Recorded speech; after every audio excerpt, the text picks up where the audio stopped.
much to my class for electing me as one of the candidates of being the president for my class, and also to the judges for giving me a chance to speak a little of my thoughts to the question that was posed to me before shortly. And before I would like to start, I would like to share a little experience that I had when I was in secondary 2.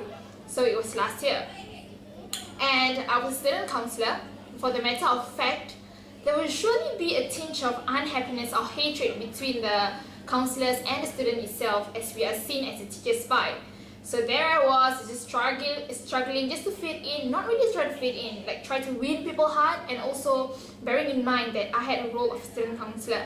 And I was usually alone, with no one to talk to, and a constant breakdown due to the unbearable pressure. And I also had a personal reason to it. And that was where the emotional turmoil started.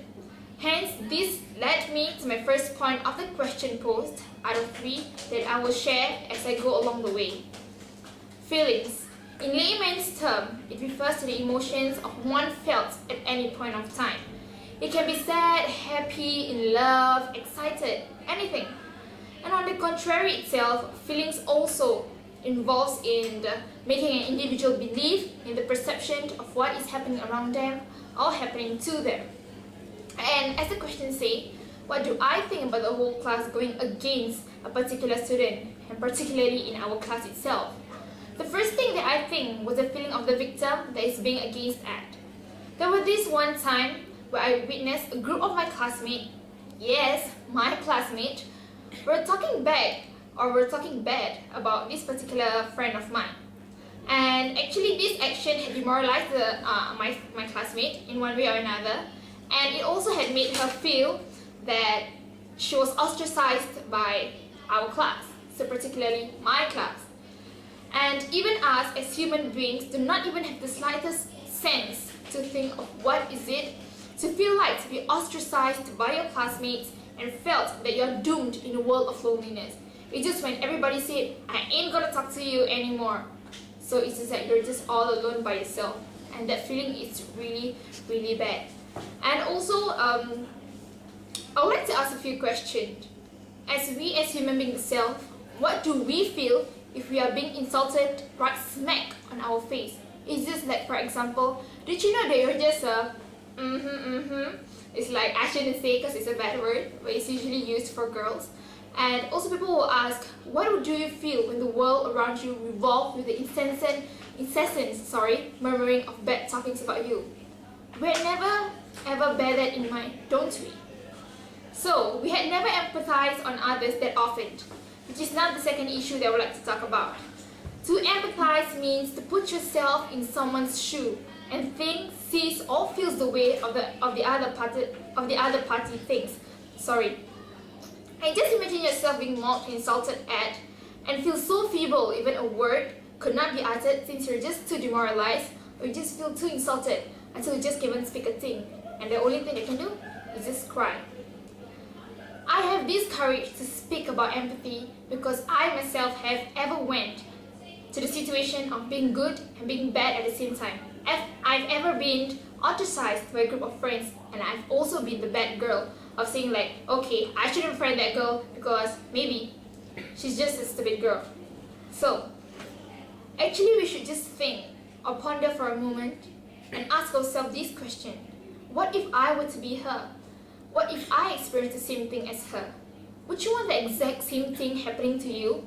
Or even your close friends? Or even you have siblings? Would you like that to happen to your siblings? I'm sure anybody in this world would just give a straight answer, which is no. So therefore, think what would you feel if you were to be that someone who's being against for.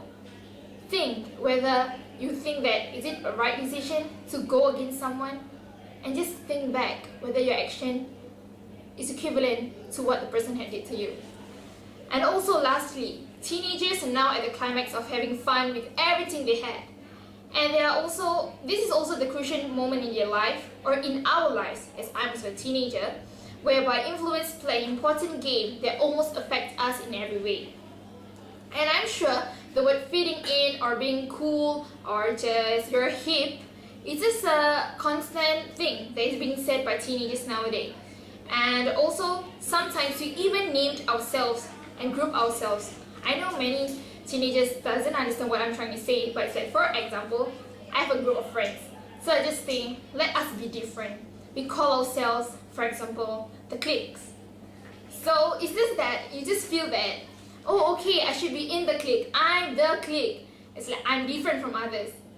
And actually, from you trying to be a cut above the rest, you are just trying to fit in with a circle of friends that you think that, okay, they are cool, I should be in with them.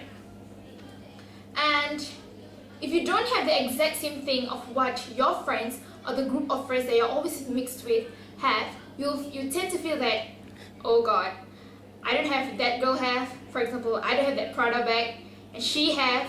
What I'm supposed to do? Should I steal, or should I just buy a fake one or an imitation one? So it's actually, this is the phase of things that happen in a teenager's life, which is a crucial point, which is the influence that you have. And this is where the pressure sets in. So for example, your friend hates this girl for any personal reason that she had. I'm so sorry, I just talked too long. I just feel that I'm just babbling stuff. So when your friends hate her for any personal reason, you feel that you should hate her too, since all of your friends are hating her, and if you're not, you just feel that you're not considered as one of them. So I had once asked this girl why she hates these particular girls that they're going against at. And her reply is, because of my friends hate her, I must hate her, but actually I don't. The reason that was given was inconsequential. It is because that I just feel that shouldn't be the reason. And since I have no time, I should just say, you really have the choice to think. And it's up to you to decide to whether influence or being influenced or involve yourself with a circle of friends that influence you negatively, or stand by your own and stand by your own principle. That's one thing that I would like to emphasize, to stand by your own principle. You've got the intelligence to think. So, because I'm assured that even though you're standing all alone with the right decision, you will not lose a thing. Hence, I would like to end off by quoting of what our Prime Minister addressed in one of his speeches: who will do what is right and not necessarily popular.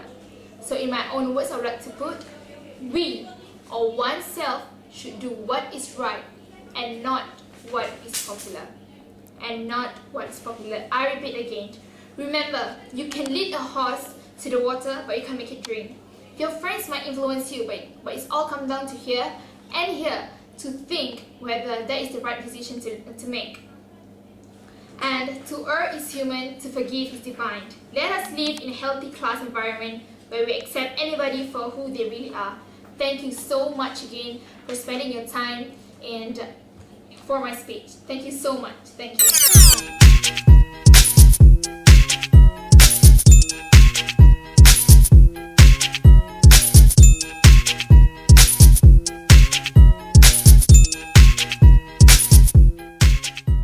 When I was in secondary school. Cut! What? Tell it everyone. So yeah, that